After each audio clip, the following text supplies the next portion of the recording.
Hey, what's up guys? This is Anthony from Anthony's Customs, and for this review, we are looking at NECA's Predator 2 Ultimate Warrior Predator, and this is the last of the, what are they, the Lost Tribe? Is that what they're called?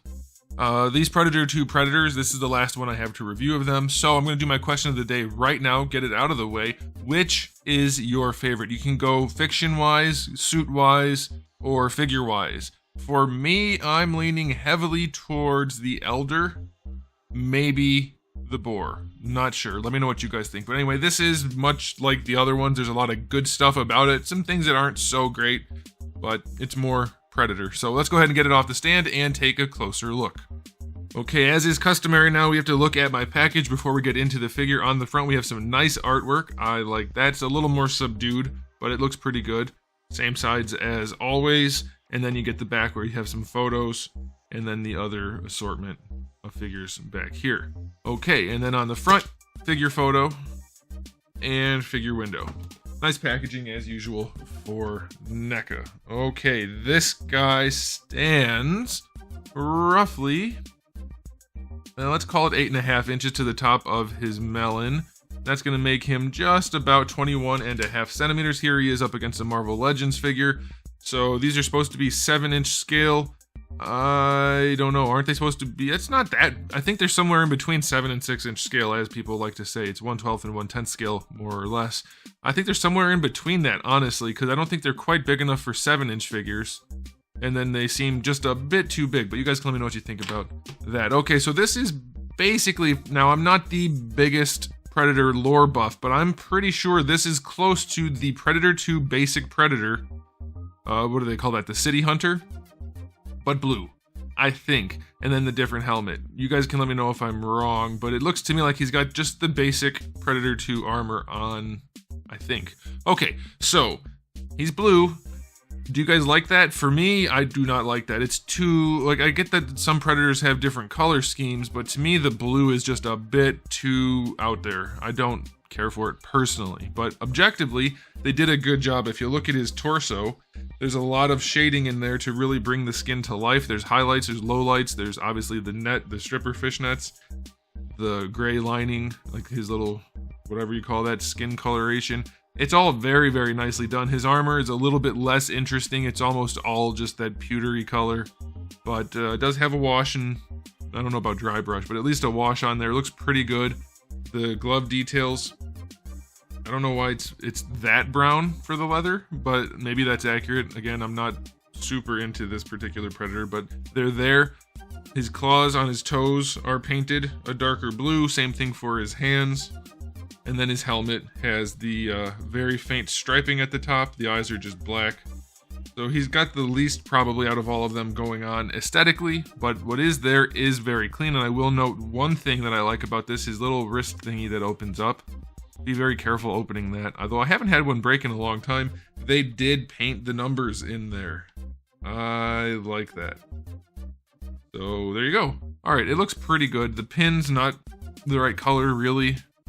They stand out a bit too much, so that's unfortunate, but that's probably really the biggest gripe for this guy aesthetically. So I'll give this guy, it's still well done. I'll give it an 8. It's just, there's a whole lot less. Here, let me grab 2. I'll show you 2 other ones in case you didn't see them. You can check out their reviews. There's just a whole lot more going on for the ones with a whole lot. I like this. This is the Boar, right? I like this one a lot anyway. You can see the difference. There's that one, and then even this guy, old Graybeard here, the Elder. There's a whole lot more going on for him than there is for blue guy over here, the Smurf. So, you know, it's just a personal preference thing for me. Let me know what you guys think. But yeah, he looks pretty good. As far as accessories go, you do get the helmeted head, the masked head. That's nice. You get the open head, which is a good sculpt. It's wider open. I like that. The eyes are okay. They're clean, but they're slightly googly.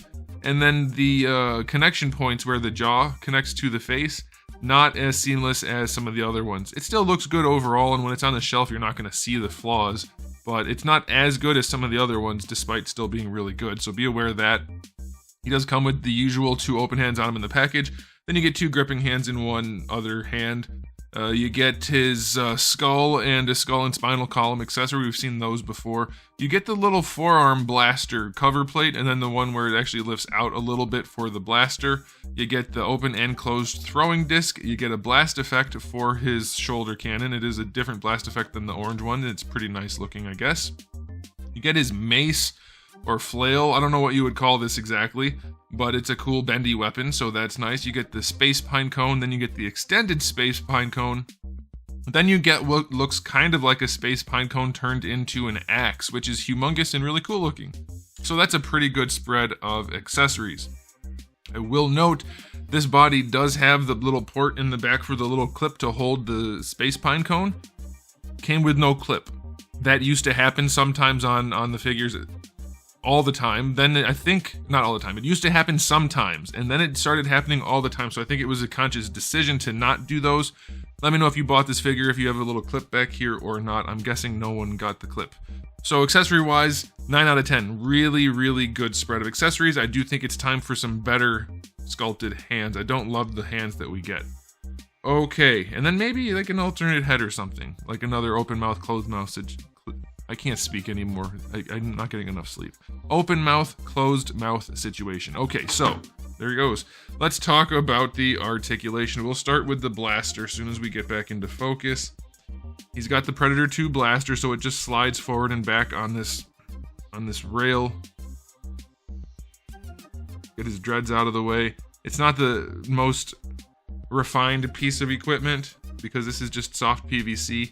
So it's not great, but you can move it some, and the more you fiddle with it, the better it works, but it's kind of annoying. Then you get the blaster on top, which is on a ball peg, so you can adjust it some, but it feels like it's going to break, so be careful. Be careful. All right, for the neck, straight peg and ball peg combo. You're going to get decent range. This guy has the shortest dreads out of all of them, too. So he should have plenty of range, so that's fine. Shoulder pad is connected down here at the bicep, so it won't get in the way of much. And you can just lift it up and flex it if you need to. You can get the arm up to horizontal. It will go a little higher than that. So that's pretty good. On that side, bicep swivel is fine. This side, the shoulder pad is up here. So you're not that limited, but it's a little bit more limited. But still not bad, and with this shoulder pad, you're a little bit more limited as well, but that's reasonable. Double jointed elbows on both sides, so plenty of range. No problem at all with the elbow. Both gauntlets can rotate, so the one with the computer, and then the one with the blades. Do the blades extend? I think they do. They do. And these ones don't have that slidey hole in them, so that they look a little bit nicer, so I like that. And then the wrists have a swivel and a hinge, that's all standard. Okay, for the torso, let's see what we have. It should be a double ball peg in here. What kind of range do we get? Oh boy. I'm getting next to no range out of this torso other than rotation. Should free up a little bit with heat. If you want to hit it with a hairdryer, you'll probably get better range, but this is how it came out of the package. Waist does have a rotation, and just a kind of a wiggle. It doesn't, I wouldn't say... It's really just a loose wiggle, so I'm not sure what's going on exactly down here. I'm guessing it's a ball peg as well, but be aware. Mine, fresh out of the package, is just a wiggly waist twist. This is a floating piece. Hips are on the old hips, quite loose going out to the side on this one. This one is normal, that's fine. Going forward and back. Uh-oh. Uh-oh, it doesn't even want to go. I'm just twisting something. So that's not good. This one wants to work, so that's weird. And it's not as tight as it could be, so his hips are kind of shot. Thigh swivels are good. I'll give him that. I don't know what's going on with this hip. It's like the socket is stuck to the crotch piece. Yeah, I can't get it to go, and it's weird because it's connected to this hip and this one's working. Very strange. Alright, standard double jointed knees, plenty of range, no problems there. And then lastly, we have our ball peg ankles, which are good for what they are, but still not what they could be, which is a better ankle joint. So kind of par for the course, not quite as good as some of the other ones. Actually not good as any of the other ones as far as I can remember off the top of my head. And then he does have a few flaws here and there with the stuck hips, and not as good, I would say, as the other ones, but it's still solid. I'll give the articulation a 6. It should be better. And I think at this point they've made enough Predators that we should get better hips on all of them. But it's not bad. It's not a bad release. If you like the way it looks, I say go ahead and grab it. It's pretty much in line with all the other Predators. You may or may not have the same hip issue I'm having. They all should be engineered the same way, so they all should work the same way. This one might just be a dud for me, bad luck, but the rest of it worked out okay. No real problems. And the torso being stiff, that's a crapshoot too. Should just be a hairdryer situation at worst. So it's not bad, it's not the best. I'll give it a 7. It's probably the least interesting as far as what they could do with it. I mean, it is a certain character design, but it's the least interesting and probably the least well executed, at least as far as my figure goes. Does have the best accessories. Yeah, it's still a good purchase, but I'm going to knock it down to a 7 compared to the other Predators, which in my opinion are better. You can let me know what you think in the comments section below. There it is, guys. Thanks for watching. If you enjoyed the video, please do give it a thumbs up. If you didn't, give it a thumbs down. And if you haven't subscribed, you should. I have new videos almost every single day and thousands already on the channel. So make sure you come back for all of that. And in the meantime, keep collecting.